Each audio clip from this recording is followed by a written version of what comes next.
All right. Well, welcome everybody.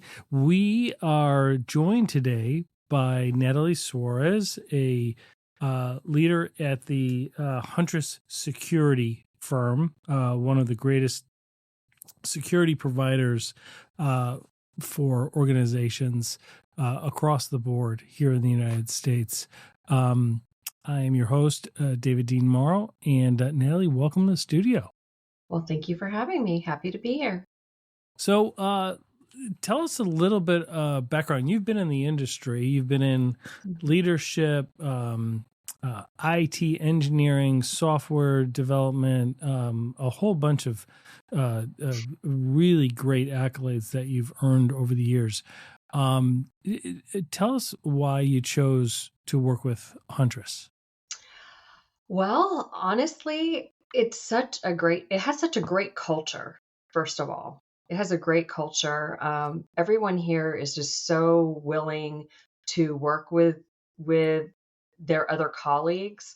Like I just recently It's very had collaborative. so collaborative. I mean, I just had a partner that unfortunately had to bring in an IR firm, because things happen, And for listeners that don't know what that is, Oh, yes. that's incident response firm. Yeah, an incident It response. means there was some type of Yeah. incident, potential data breach, Right.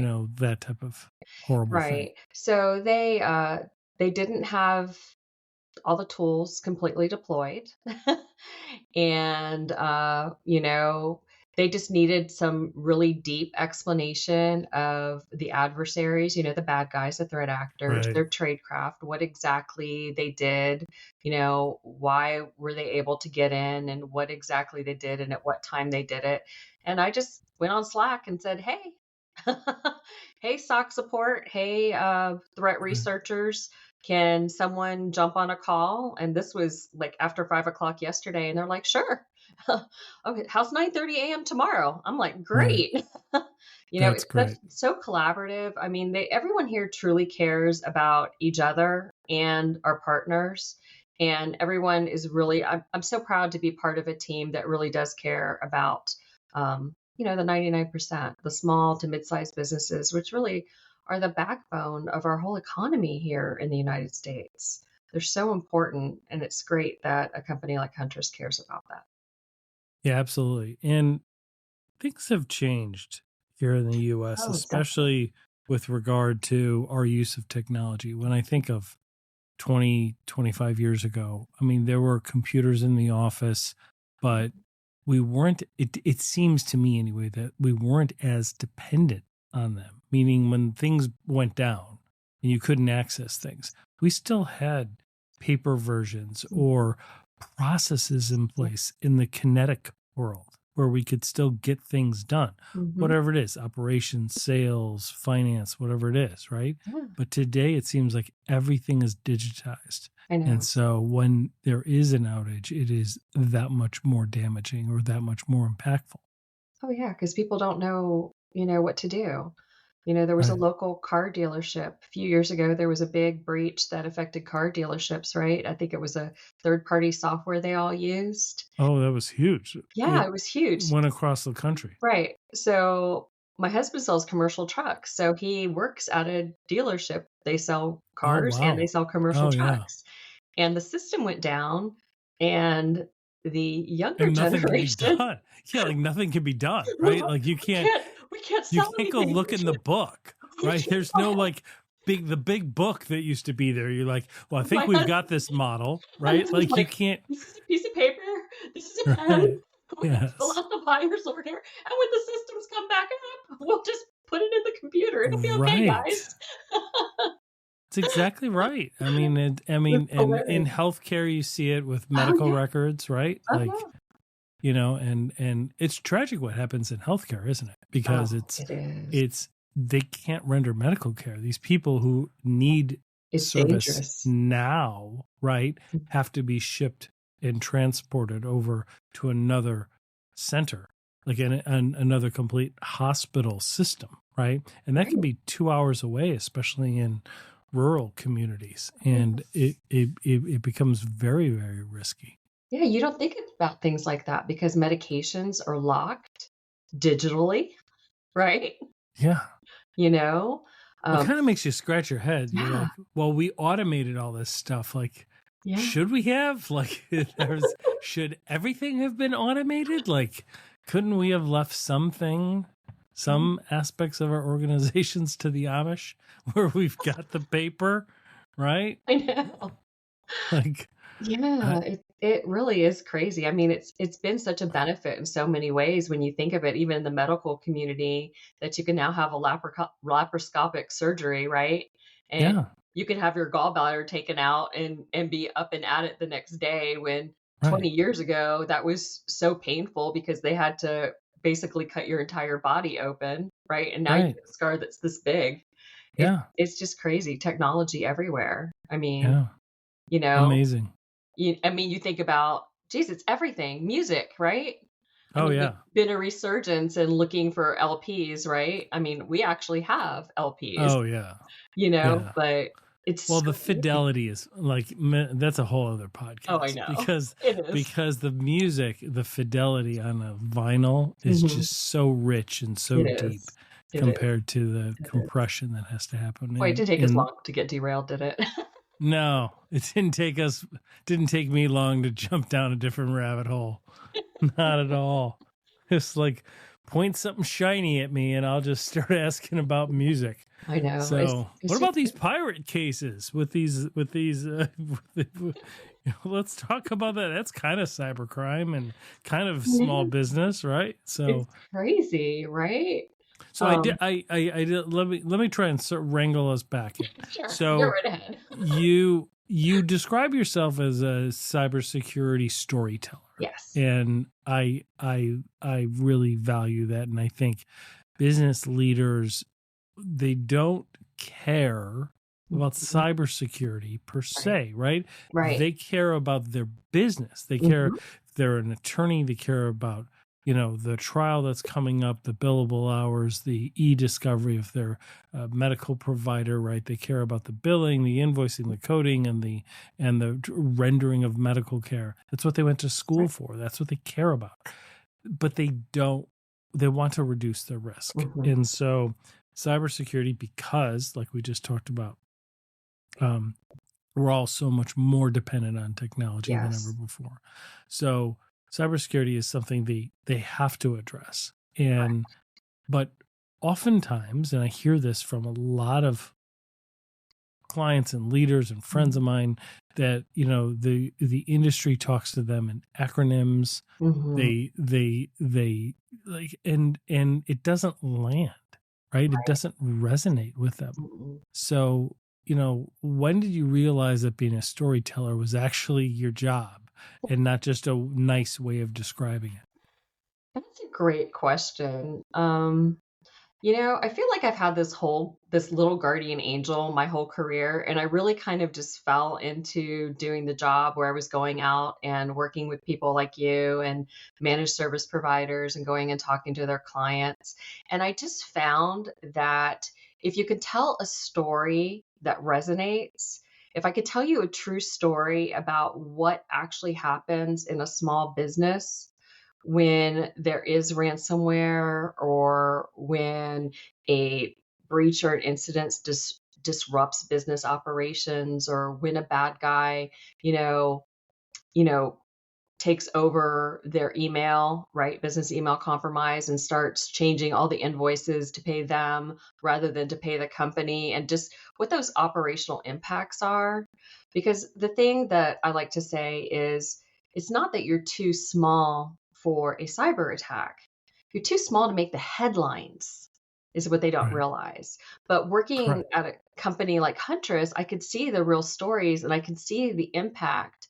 Like the case that I was on the call with this morning. And the thing is it wasn't a ransomware incident because we did once the adversary hit an endpoint or a machine that had the hunter's agent on it, we were able to see that they were there and what they were And doing then stop it. and Right. stop it, right?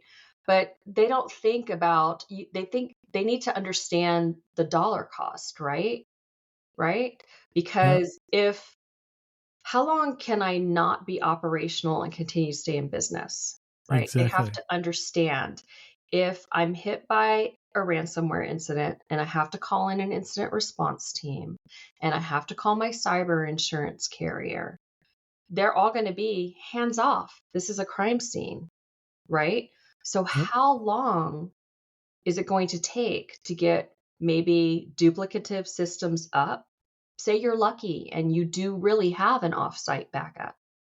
How long does it take to restore that offsite backup before on new hardware, right? Because you can't touch the old hardware. Yeah, right. And it's so many times they don't know until an incident happens Right. that they really don't have backups. Like Yeah. they haven't tested them, Right. or they're on the same They're not path of travel disconnected. as Yes. the threat actor, and so the threat actor has affected the backups. Right. Like the backups are not actually immutable, which is the industry Right.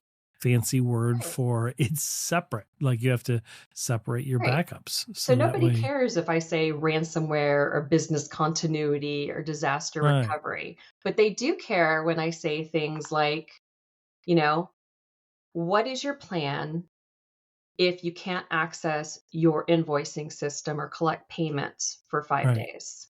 right. Or production stops at a manufacturing Right. facility. Or you can't pay your staff because you can't Right. access your payroll, or maybe a bad guy has cleaned out the bank account.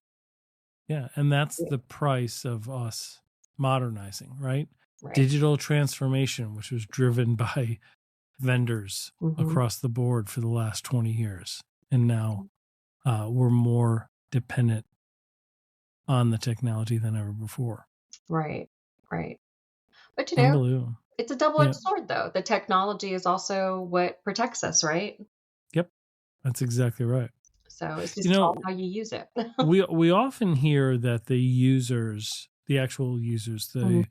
the employees, right? Whether it's C-suite Mhm. or middle management or rank and file staff, whatever you want to call it, depending on the industry, etc. Mhm. But that the users, you know, generally are right at the epicenter Mhm. of when incidents happen. Yes. So security awareness has been going on for a long time. Right. And uh, personally, I think a lot of it's bad. It's really bad. Like they're given the wrong advice, they're given outdated advice. Like Mhm. it's bad, man. Um, so what makes it good? What do you see? Because you are a security awareness trainer, Mhm. advocate, you speak about it. You and I have talked about it several times. Like, what do you find that makes it good? Like, So what actually helps change behavior?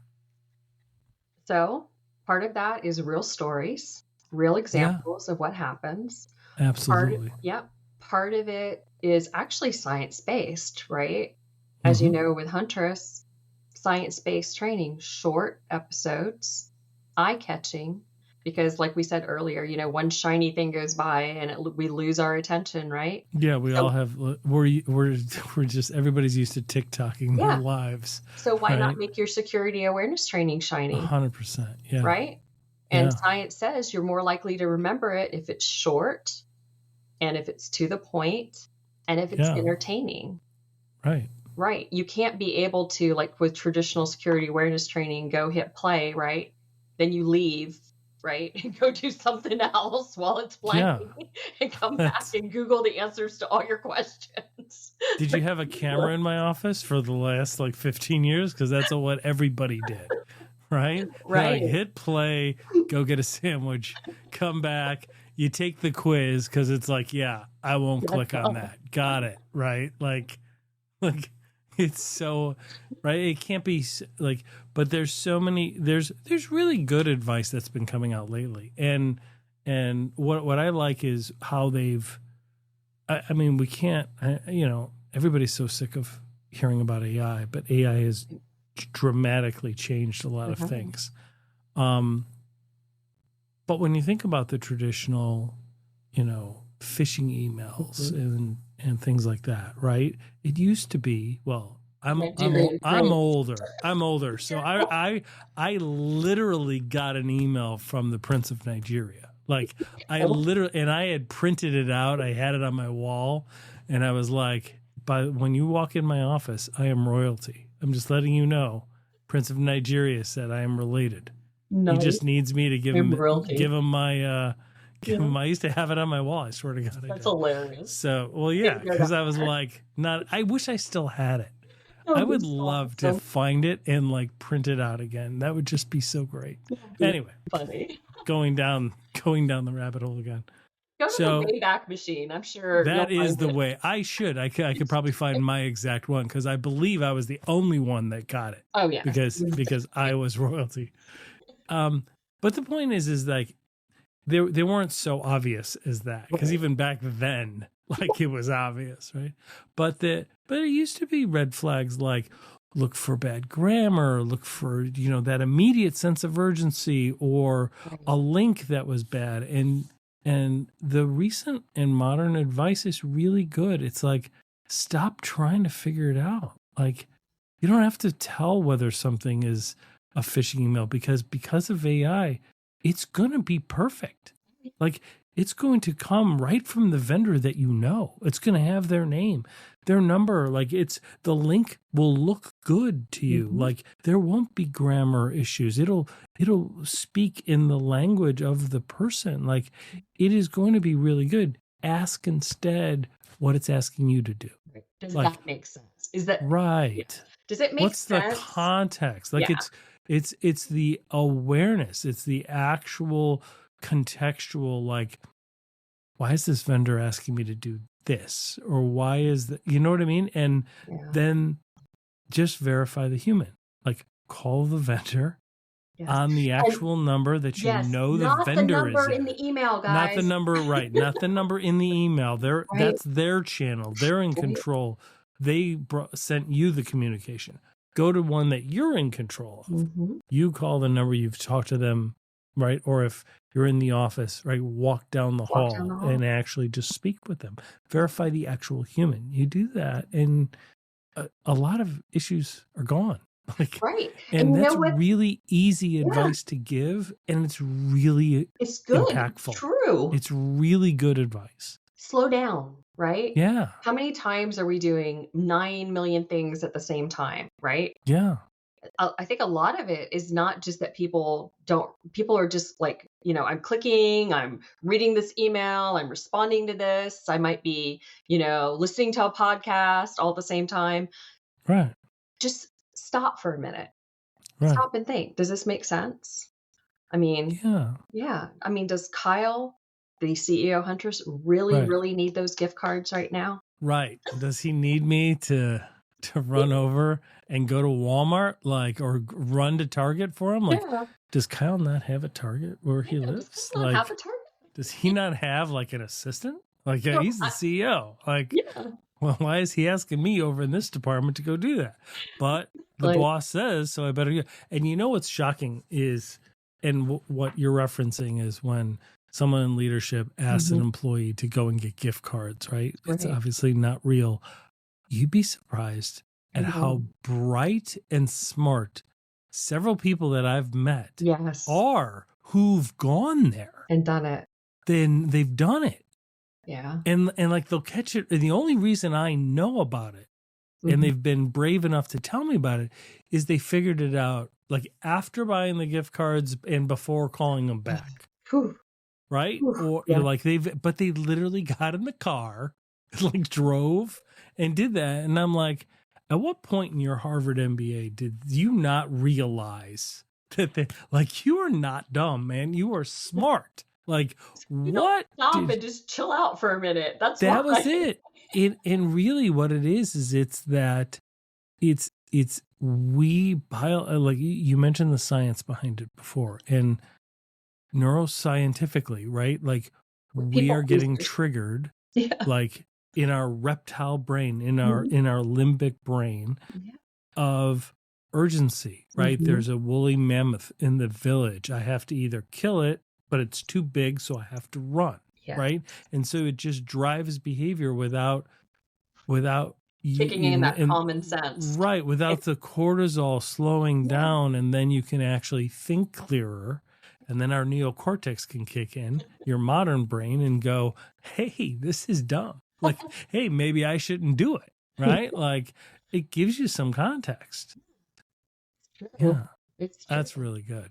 Yeah, I mean, absolutely. because you think of it with AI, if I break into a business, right? We're talking business email compromise, and I Right. can read your emails.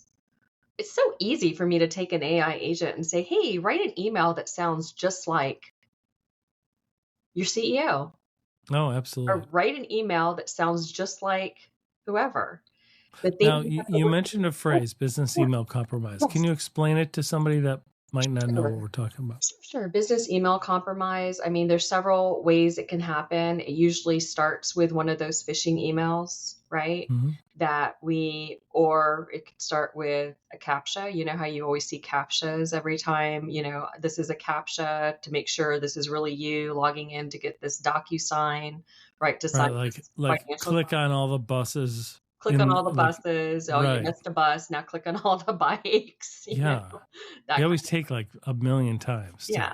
So basically, someone clicks on the wrong thing, they give away their username and password, Yeah. or it's even more sophisticated, and maybe they give away their session, which their session is basically just you could think of it as their digital ID. Right. Everything the threat They're actor. pre-logged in, right? Right. And that sends a token in the Mm, browser. right. And when you click on that, then they literally can log in. And That it is correct. bypasses the MFA. multi-factor authentication. Right. Yeah. Yeah. So, and then they have access to your email, which, like you mentioned earlier, like back in our day, right? If someone got access to your email, what they have access to? Your email. Yeah. Who cares? Yeah. Now, if Right. someone gets And access and to your it wasn't email, interesting. And it wasn't they have interesting. access to everything, all your Yeah. files, That's everything you have exactly right. permission to look at, they have access to. Well, So, think about that, yeah. right? Because most of us use Microsoft Mhm. 365 Or once even if we're you use logged in, Google. right? Or Google Workspace. Once you're logged in, you can access your drives, the Hmm. documents, the SharePoint, the Hmm. Google Drive, all of that. You can access all of it. And Right. that's where they head because they're out there looking for the gold. They're looking for good stuff. Yeah. Which actually, kind of takes us down the trail of what we are saying yesterday. So, business email compromise, right, is just basically when they break into your email. So you could think of Yeah. it as a burglar physically breaking into your email, right? Right. And they could do all kinds of things once they're in there, right? They could Hmm. pivot to see if you have cool data. They could pivot to see who are you chatting with in Teams? Who do you work with on a regular basis? What projects do you have going on? Maybe interject themselves in a conversation, because, I like to say you shouldn't click on a link in the email unless you recognize the sender and you're expecting it. Well, what if Yeah. business email compromise is involved and someone who I'm working on a project with sends me an email, but it's not really them? And they send me a malicious document, executes malware in my system, maybe Right. ransomware, Or right? impersonates a vendor and asks you to change the wiring instructions. Yes. I mean, that's financial fraud. Or, hey, I've got this great person I've worked with in the past, HR, who really wants to work here. Here's their resume, which is malicious. Yep. Maybe, you know, and we run it through our AI enabled hiring system. And we have some hidden instructions in there that make the AI provide data it shouldn't provide. Yeah, absolutely. It's just, it's really email, that's the keys to the kingdom, if you think about it. And all business email compromise and phishing, all this is social engineering. They're just tricking you. It's really science too.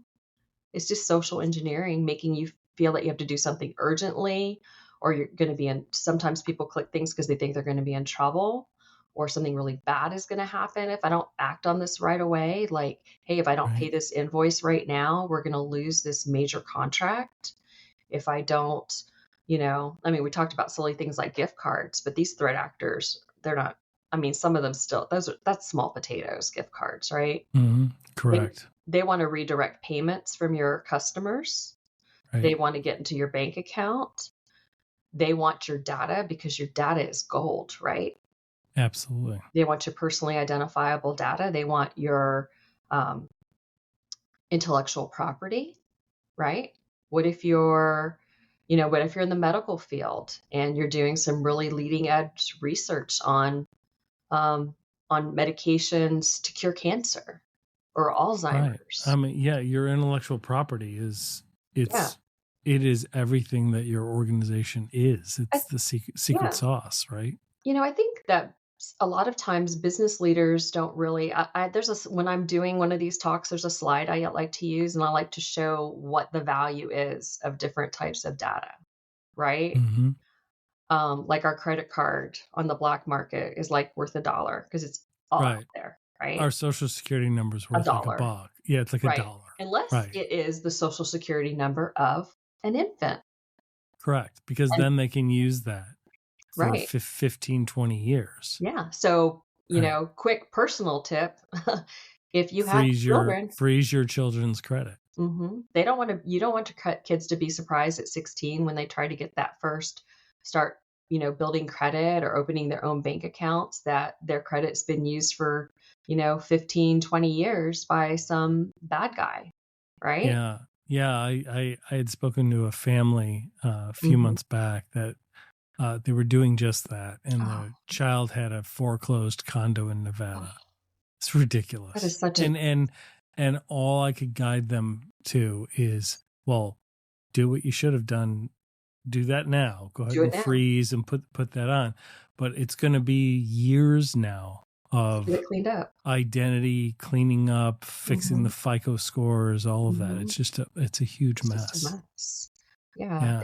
it's Well, just in the Huntress threat report, mhm, and we can have a link to it in the show oh, notes. sure. The Huntress threat report did a really good job, but it touches on what you were just saying, and Mhm, it talked about the tactics that are used or the lures that are used, mhm. and it seems to be like, especially when it comes to social engineering, Oh, yeah. it is the same thing that Mhm. humans have been manipulating humans over for thousands of years. Oh, yeah. Urgency, Mhm, trust, mhm. curiosity, Yeah. right? Authority, fear, right? Those Mhm. are the things you just touched on. And that's been the way people have convinced people to buy, thousands of years ago Right. at the bazaar, right? And you're Yeah. trying to sell a bad rug, right? You're like, well, are you curious about this? Are you know what I mean? Like Yeah. it's the same tactic Fear of missing out. to scam somebody, right? Yeah. Yeah, don't you wanna be just like, whoever don't you wanna have The emperor has this exact silk in his in his thing. Don't you want that? Of course I do. Right? Exactly. It's crazy, Yeah. I went to DEF CON, which is a huge hacker conference for those who don't Yes. know, a few I years. went a few years ago and I've never Yeah, been the same, and I I want to know. go back. I I know, it's want like, to go is that back. not Yeah. eye-opening?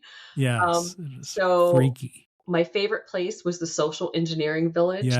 Did Yes. you I go there? love that village. Oh Yes. yeah. So they give people volunteer from the audience, for those of you who don't know. Put They them in the they booth. put them in a soundproof booth, and they give them, like, 5 minutes from the time the phone starts ringing till they get someone on the phone, and they ask people, they prey on their wanting to help, right? Right. So one of the great scripts was, "Hey, I'm new to the company. I work with your Mhm. IT company. I can't find the information on the server that you have in this room, and I really need to know what the manufacturer of that server is or the manufacturer of that firewall. Can you just go in the closet and look and tell me what the name of it is?"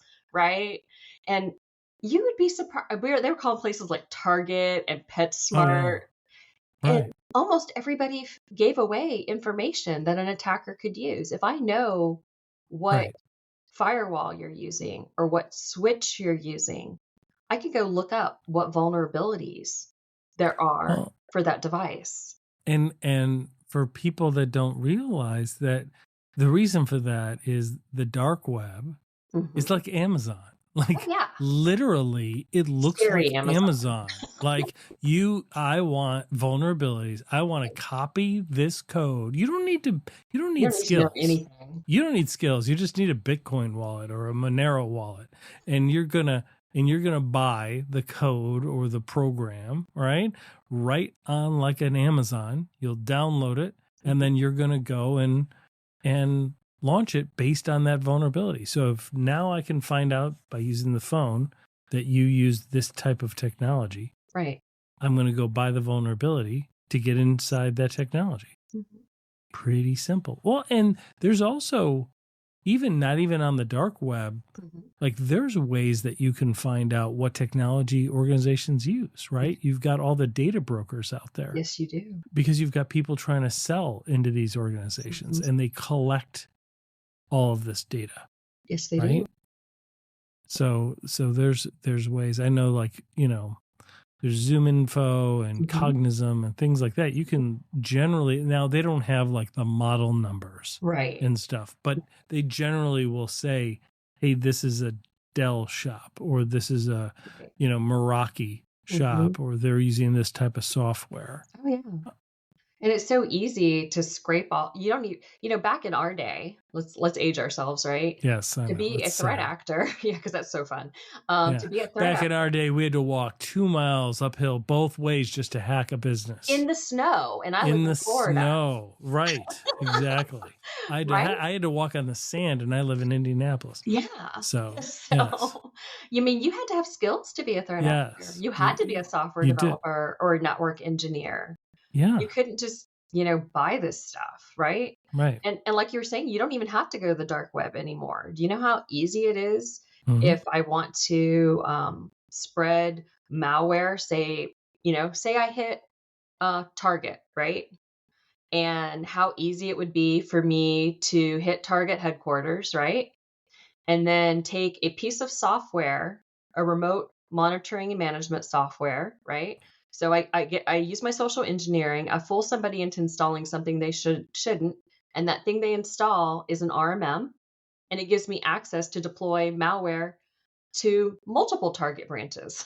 Right. So now for those that are Yeah, listening, RMM means like remote monitoring and management. right. They're tools that are legitimate. There are Legitimate. tools that IT companies use to do help desk support and to fix the computers remotely, right? And so they're used by every type of industry, right? Yes. Any Whenever large you have, industry. right, if you've ever called because of a technical problem and somebody, whether it's Best Buy or Mhm. somebody else, and they're like, well, I'll just remote in, click this link, and you'll see them controlling your computer. I mean, it's used for a Amazing. legitimate reason to help, right? Mhm.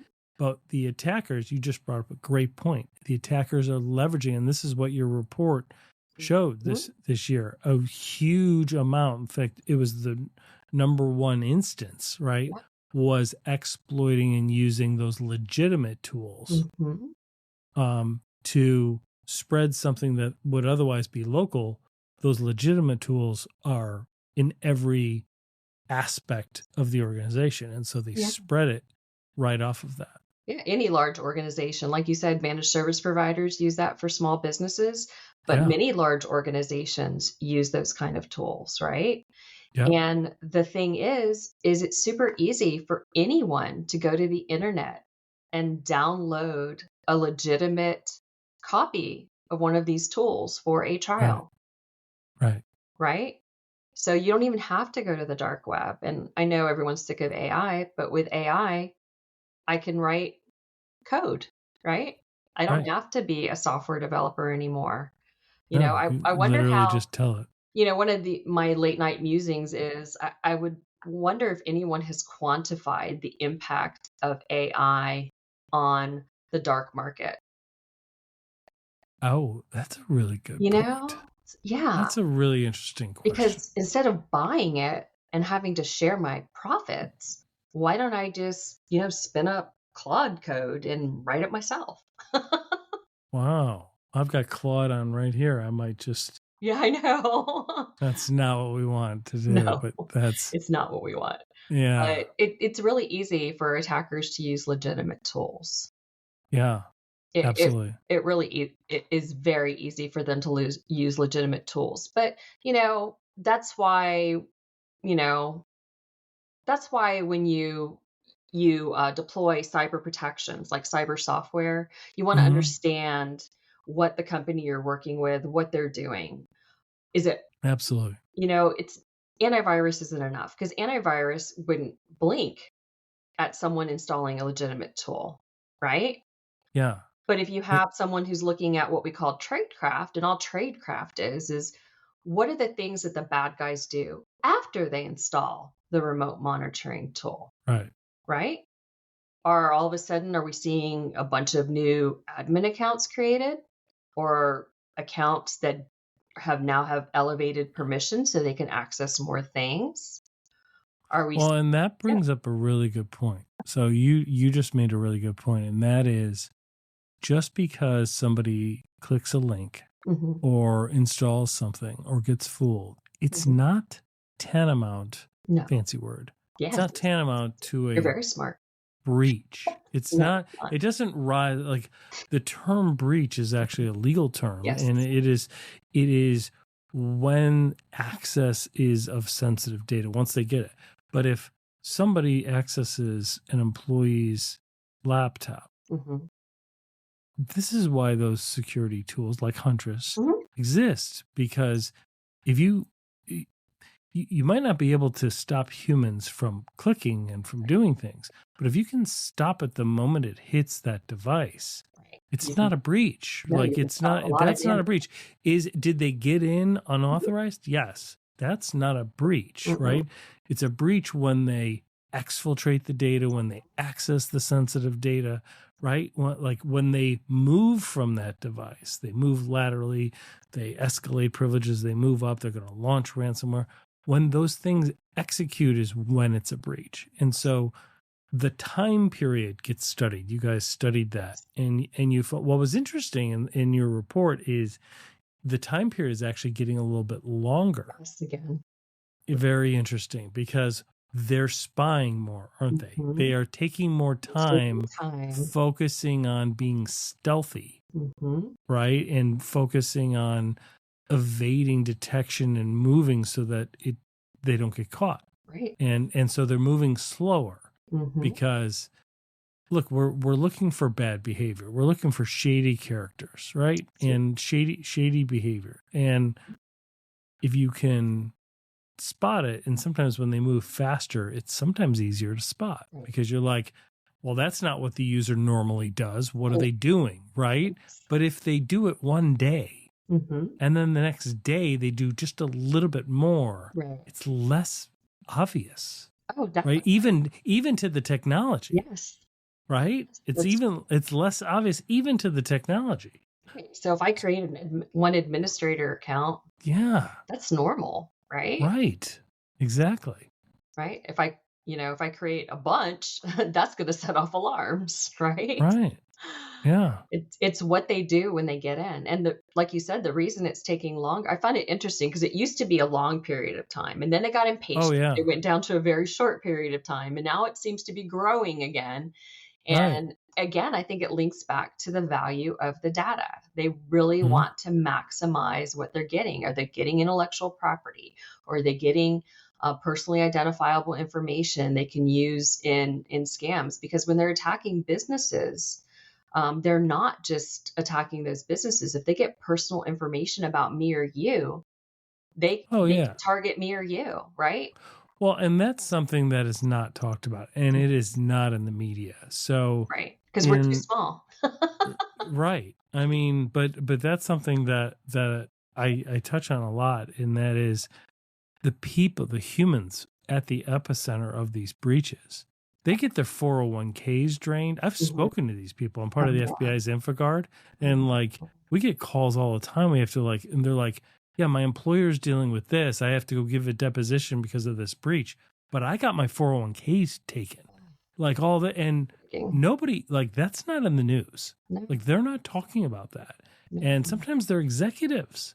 And they're like, they wiped out my investment account. They wiped out my kids' college savings. I'm like, yeah, that's what they do. That's what they do. Like They're they're greedy. they're not empathetic. They're not No. like, right. And so, there's various reasons for it, right? They live in a part of the world where we are the enemy. Right. And capitalism is the enemy. And so there's a belief that you shouldn't have it in the first place. Right. And all that. And that's a whole other debate with Right. a whole other podcast. Yes. But the thing is, that's why when I was asking you about what security awareness works, you and I have had this conversation. And to me, it's what we've talked about. And that is making the story hit home for the actual people. Like it is. It's about the people. You should, right? If you want to take care of your privacy online and just protect yourself for your own reasons, yes, you should do it. Because yeah. What they're not talking about is the fact that when breaches occur, you are personally likely to get very harmed, right? Yes. Whether it's financial, reputation, there could be a whole bunch of things they can do to your family. Like it's brutal. It some is. Of the things. And a good thing about that though, that is that those same protections that you can use for those businesses, you can use for yourself. And exactly. They're very cost effective. They're not expensive. Absolutely. That's the beauty of it. A password manager. The employers benefit. When you care about it, your employer directly benefits. Because it's not like, oh, I'm only going to protect myself at home. Right. But at work, I'm going to be clicking away. Like, no, exactly. It doesn't work like that. Yeah. No, right? Here we get both a corporate and a personal version. It's an employee benefit, a corporate and a personal version of a password manager. That's great. Yeah. Yeah. I think and don't leave home without one. No. Because there's no way you can remember all those passwords. No. And it's so easy to use. Yeah. They're so easy to use. They really are. Even if you don't understand technology, everyone knows how to copy and paste. It fills it in for you. Like literally, you just don't. It's just one less thing you have to remember. Right. And it makes it easy for something as simple as having different passwords for different things can protect you. Something as simple as using a passkey, right? Yep. And you know what? Now when you log into Google, if you've never set up a passkey, it'll prompt you to set up a passkey. Right, which is great. Right, which is super easy. It'll give you step by step. It'll show you how to do it on your phone. It'll ask you if you want to use for multi-factor. It'll ask you if you want multi-factor authentication. Yep. It'll ask you if you want to use a hardware token, which are very, very inexpensive. There's something called a YubiKey. YubiKey does not sponsor me, nor do they sponsor Dave. That is correct. But you just plug it in. You just plug it in and touch it. Right. It's really good. Or like if you have a Mac or even certain other Windows PCs, you can use your Touch ID. They have your fingerprint or your Face ID. It's really, really smart. Yeah. Great advice. Yeah. Great advice. And I love that it's finally gotten to the point that, these technologies have been around for a while, but it's finally gotten to the point that I was able to help people in my family who are not tech savvy to set up, the passkey to use. It's become more normalized, though, right? Which is really good, right? Yeah, which actually makes it easier because then you don't even have to remember a password, right? Right. That's exactly right. So, well, hey, thank you so much. This was really, really awesome. Enlightening, and we'll have links to Huntress. We'll have links to your LinkedIn. You produce a lot of really good stories, really good storytelling. I encourage people to check you out, follow you on LinkedIn, and what do you have coming? What's on the horizon? Are you doing any public speaking coming up? Things like that? I'm doing some public speaking for some peer groups in the next couple of weeks, and actually slipping in a little summer vacation. Oh, that's great. Yeah, that's good. Yeah, and just just trying to get out cyber education wherever I can. Well, that's fantastic. Yeah, I even Well, have thank you plans for this so much. afternoon. Oh, that's good. Yeah, that's fantastic. Well, thank you so much for joining. We Having me. appreciate all the insight. All right. Thanks. Take care. See you.